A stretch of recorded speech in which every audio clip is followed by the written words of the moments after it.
it's Rachel from A Mother Far From Home. Now I want to talk about how to feed a baby and watch a toddler at the same time.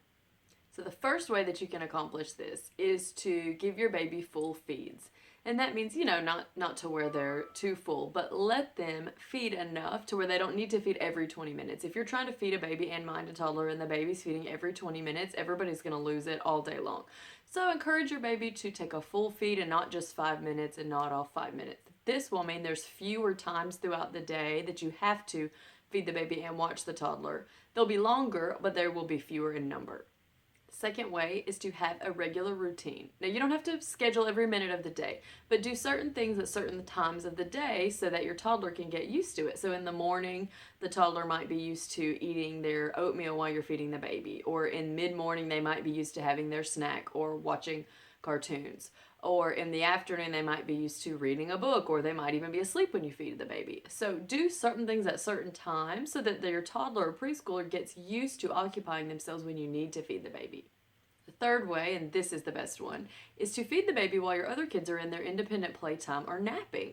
So if your older kids, your toddler or preschool, they could go in their room and have a little bit of playtime, or if they're one or just two, maybe in their crib and have some playtime, and you can feed the baby. This means you're not stressed while nursing, you're not worried about what they're getting into if they run away, you're not having to command them just by voice, because they don't always listen, they're still young, aren't they? So if you have special times where your toddler or preschool is occupied and then you feed the baby, that also gives you time alone with your baby with baby being able to concentrate without worrying about what everybody else is doing. Another benefit to that is that your toddler or preschooler don't think that you're always just feeding the baby. It cuts back on jealousy. I've had 5 babies in 5 years, which means I've just pretty much been pregnant or nursed for that whole time, and I have not had sibling jealousy. Now, who knows what will happen in the future, but I have not had any negative. All of the older ones always love the baby, and it's because I'm not just sitting with the baby at the chest all day.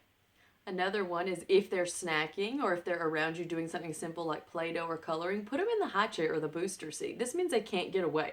So if you're feeding the baby, you can sit beside them so you can still kind of watch what they're doing, but they can't just run and go get into something. Because if you're sitting feeding the baby or laying down and you're having to get up and go and move and chase them, and it becomes stressful, and often letdown doesn't happen naturally if you're stressed. So the number one way to have issues breastfeeding is to always be stressed about the issue of breastfeeding. The last one, which I remember doing this back with my first, and I kind of got off track, and recently we had a speech therapist come for my 4th child who just turned 2, and they suggested this, and we've implemented back into great success. Give one toy, not tons of toys. So if you think, I'll sit the toddler on the floor, give him tons of toys while I feed the baby, toddler will probably skip from one toy to the next, to the next, to the next, to the next, shove them all away, and want to play with something dangerous. This is what happens. But if you get your toddlers and preschoolers and pre-toddlers even used to playing with one toy, they actually focus and go in on that toy, and they learn to entertain themselves and not just be boom, boom, boom, boom, boom, boom, boom, boom. That skill is a great skill to have if you need them to be occupied at different times of the day. So if you want to be able to nurse your baby in peace while still minding your toddler, have a good routine throughout the day, have set things that you regularly do, and occupy your toddler well so that they don't get into mischief or danger.